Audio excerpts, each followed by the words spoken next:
अकबर। मैं उठा तो घड़ी की सूई कुछ इस तरह टिक टिक करती पई सी। मैं उठ के दरवाजा खोलिया, दरवाजे ने कुछ इस तरह आवाज की। मैं बाहर निकलिया तो देखा साडी मझ कुछ इस तरह रिंग रही सी। गवांढियां दा बच्चा रो रहा सी।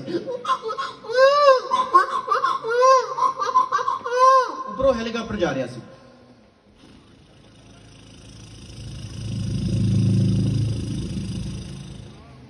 मैं घरों बाहर निकलिया कॉलेज लिए तैयार होके तो देखा दो कुत्ते आपस में लड़ रहे सी।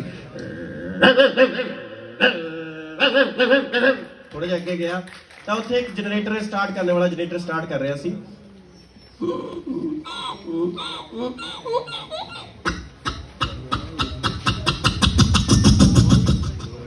थोड़ी जी अगे गया तो साडे पिंड चों एक रेल गड्डी क्रॉस